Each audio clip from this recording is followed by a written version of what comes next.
नमस्कार, स्वागत है सभी आंगनवाड़ी बहनों का हमारी आज की सच्ची खबरों में। तो आइए चलते हैं, हम आपको बता देते हैं आज नई जानकारी है जो बहुत ज़रूरी है आप सभी बहनों के लिए।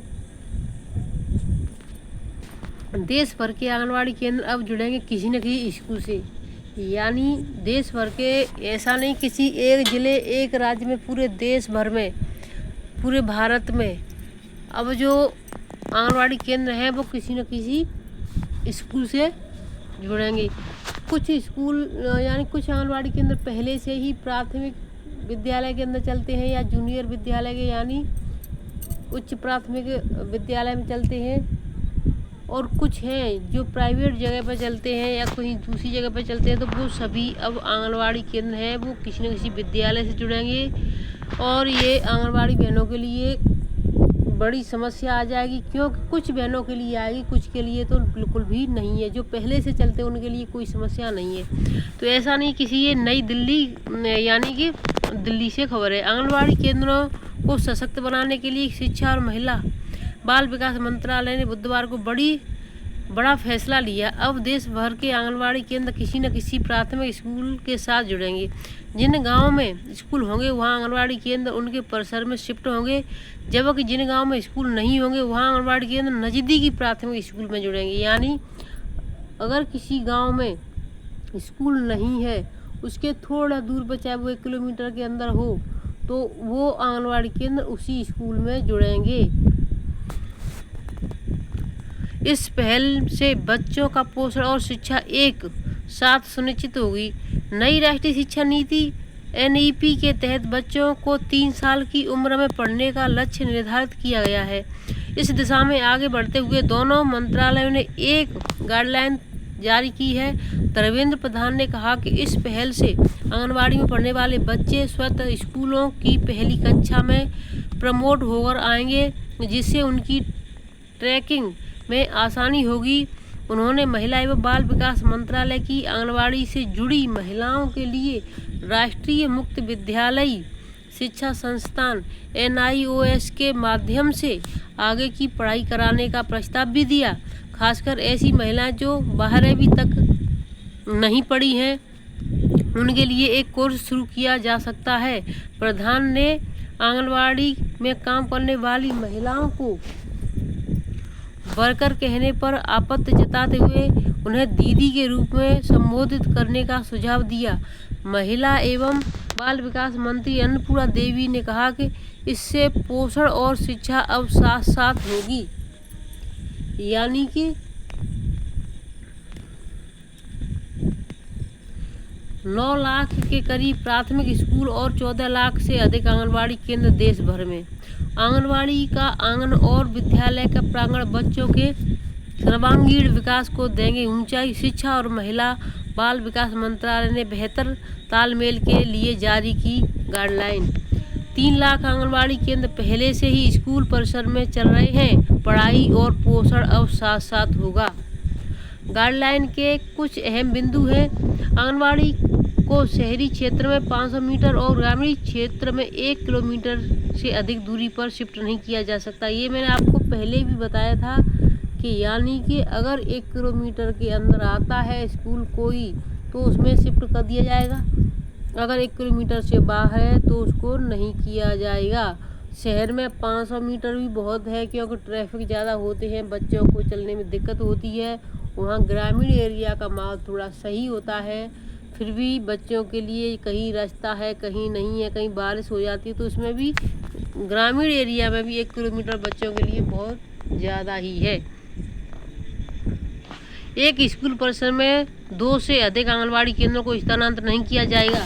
यानी अगर एक स्कूल है तो उसमें 2 आंगनवाड़ी केंद्र चल सकते हैं, 2 से अधिक नहीं।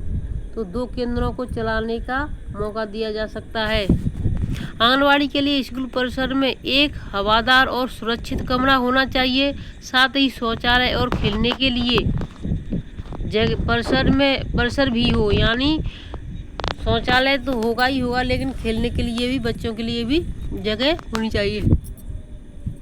स्कूलों के शिक्षक और आंगनवाड़ी कार्यकर्ताओं के बीच बेहतर समन्वय स्थापित किया जाएगा।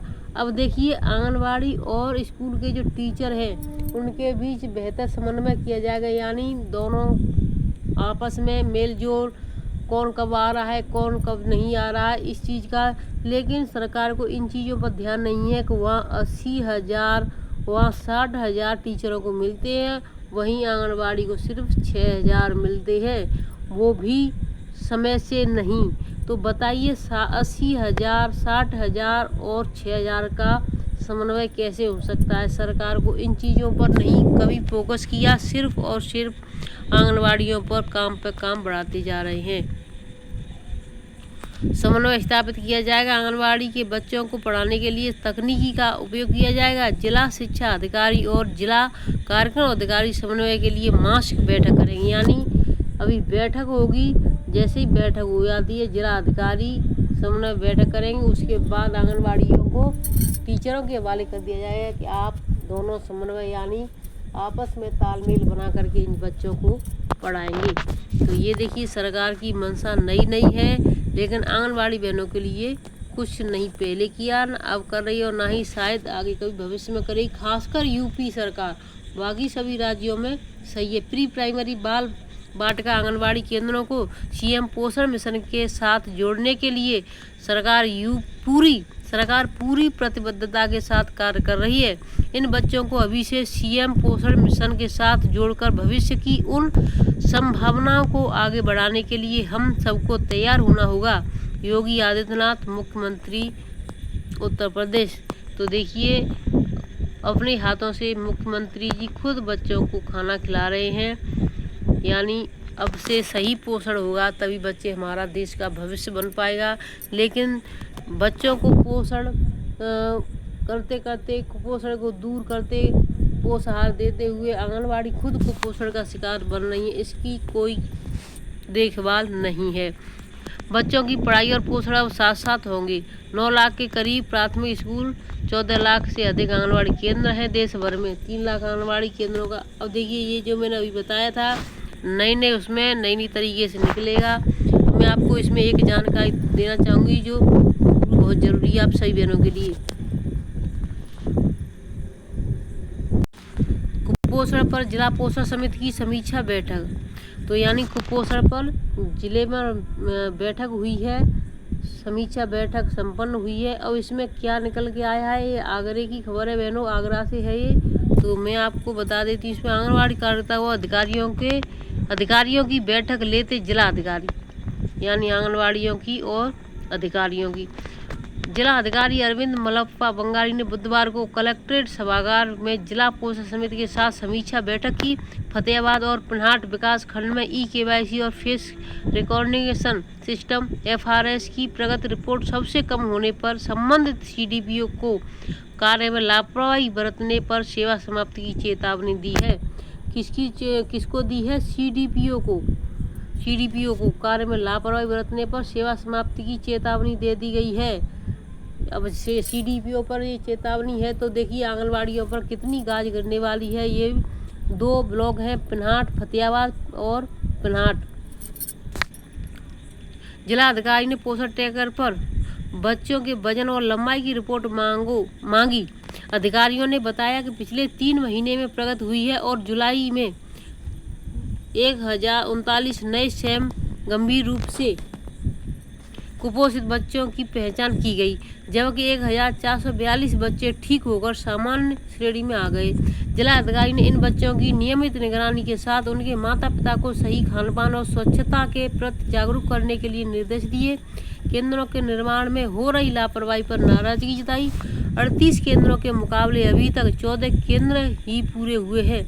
इस दौरान मुख्य विकास अधिकारी प्रतिभा सिंह, यमुनाधर चौहान, मनोज मौर्य, रामायण सिंह यादव, जितेंद्र कुमार गौड़, मनीष कुमार आदि मौजूद रहे वहाँ पर। तो देखिए सभी अधिकारी वहाँ पर मौजूद रहे हैं, यानी कि आंगनवाड़ी केंद्रों को नया केंद्र बनने के लिए 38 केंद्र बनने थे, उसमें के मुकाबले अभी 14 केंद्र भी पूरे हुए हैं और बाकी अभी पूरे नहीं हुए, तो इस पर भी नाराज़गी जताई है।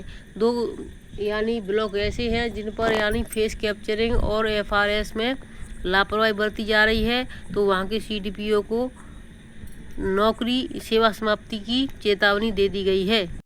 बहनों देखिए जीएसटी में बदलाव हो चुका है। जो बढ़ी हुई जीएसटी थी उसमें अब देखिए यानी नवरात्र से पहले, नवरात्र से दूध, दही, TV, fridge, car, bike, insurance सब हो जाएंगे सस्ता। तो क्या सस्ता हुआ, क्या महंगा हुआ, ये सभी आप बहनों देख लें। जीएसटी में बदलाव, क्या सस्ता क्या महंगा, यानी अब बदलाव कर दिया गया। जो पहले था उससे अलग हो गया है। सस्ता क्या क्या होने वाला देखिए, दूध, पनीर यानी दूध से बनी हुई पनीर, बटर, नमकीन, ice cream, diabetic fruit, TV, AC, छोटी कारें यानी छोटी कारें वो भी सस्ती हो जाएंगी। मोटरसाइकिल, थ्री व्हीलर यानी टेम्पू, थ्री व्हीलर जो भी है, सीमेंट, मार्बल, ट्रैक्टर के टायर ये भी यानी सस्ते हो जाएंगे। हेयर ऑयल, शैम्पू, टेलकाम पाउडर यानी पाउडर, ऑयल और शैम्पू ये भी है सस्ते हो जाएंगे। और महंगा क्या होने वाला है, पान मसाला, तम्बाकू उत्पाद, cigarette, cold drinks, luxury luxury item, private jet, फैकिन वाला पेय। तो ये सब चीज़ें महंगी होंगी। आपकी निर्मला सीतारमण जो वित्त मंत्री हैं उन्होंने ये लागू कर दिया है। तो सभी है ना वीडियो को देख लें, चैनल सब्सक्राइब कर लें। अब मैं आपको नई जानकारी देना चाहूँगी, यानी जो जुलाई, अगस्त, सितंबर का जो अभी राशन नहीं आया है तो उस राशन के बदले अब नई चीज़ क्या आ रही है, वो बहुत बड़ी खुशखबरी है। तो उस वीडियो को बहुत जल्दी डाल दूँगी, आप सभी भाई बहन वहाँ पर जा कर के देख लें। धन्यवाद।